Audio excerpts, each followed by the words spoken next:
Hey everybody, we're going to take video notes on the 7th grade Common Core lesson 3.3 and 3.4.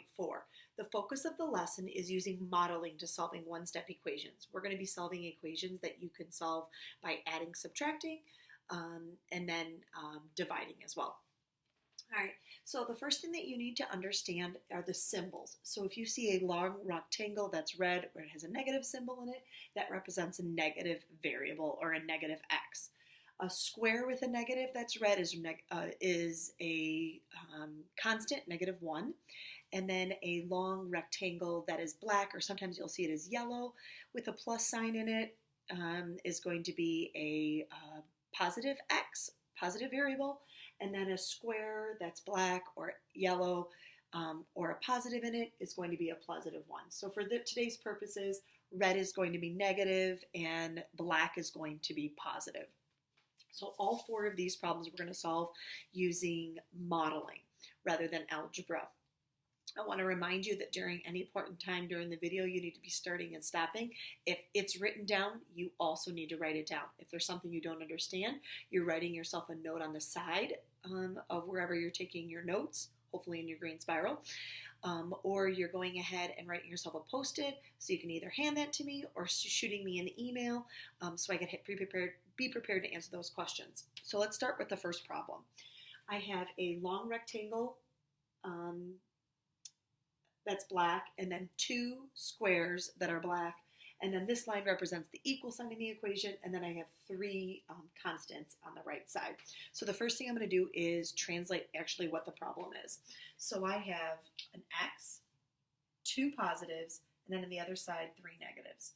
So I have a x, I have two positives, and on this side, I have three negatives. So the equation I'm going to be solving is x plus 2,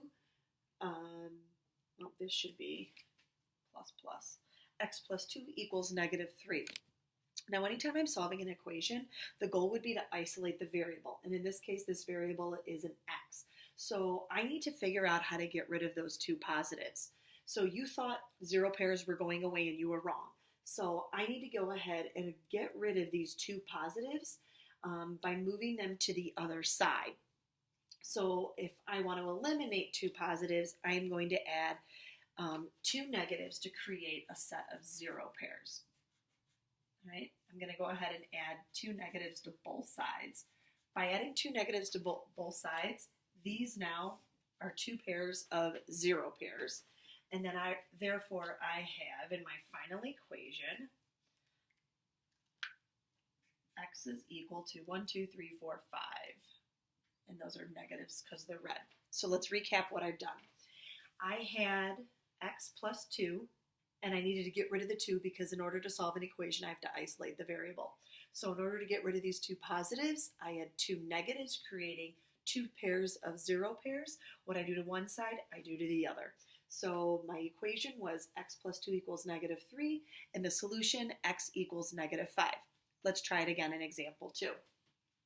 This equation states that I have 1, 2, 3, 4, 5, 6 positives. On this side, I have a positive variable x, and then I have two negatives. All right? Some of you want to go ahead and write it like this. 6 is equal to x minus 2. These are the exact same expressions, and we would call them equivalent expressions. Okay? I'm going to use the first one because you know that I like to add the negatives. All right, so I need to isolate the variable. On one side of the one side with the variable are two negatives. How do I get rid of two negatives? I add two positives. So I'm going to add two positives to create two sets of zero pairs. And what I do to one side, I do to the other. If there were three negatives, I would have added 3 to both sides. If there were 4 negatives, I would have added 4 positives to both sides. So in the end, right, there are no zero pairs here, but I haven't isolated the variable. X is equal to 1, 2, 3, 4, 5, 6, 7, 8. X is equaling to 8. So the goal, if I have variables and constants together, I need to go ahead and eliminate those constants by creating zero pairs and do the same to the other side.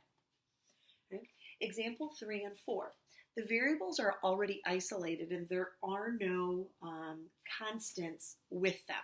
All right, so rather than going ahead and creating zero pairs, I'm going to group. So let's go ahead. 1, 2, 3. I have 3 x's. And on this side, 1, 2, 3, 4, 5, 6, 7, 8, 9. I have 9 constants, 9 positives. Well, in this case, because there's no constants there, I'm going to group. So that means if there are 9 over here, every x is going to pair up with 3 constants, 3 positives. So in the end, x is equal to 3 positives. All right? In order to isolate the variable, up here, I needed to eliminate the positive or negatives on the same side. On example 3, I needed to go ahead and group so I could isolate the variable by eliminating other variables or by grouping. So let's see what that looks like in example 4. In example 4, I have 2 x's on this side, and I have 6 negatives on this side. In order to isolate the variable, there's no constants over here, so I don't need to create zero pairs. What I do need to do is group. So I need to figure out what 1x equals. So 1x is going to equal 3 negatives. X is equal to 3 negatives. If there were 8 negatives, each x would equal -4. If there were 10 negatives, x would equals negative. If there were 10 negatives, x would equals -5. So in example 1 and 2, I isolated variables by moving the positive and negatives away from the x.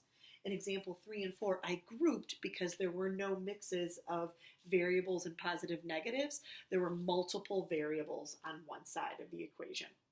All right, this is modeling. If at any point in time you should be starting and stopping, please make sure you write your questions. Thanks, guys. Have a good one.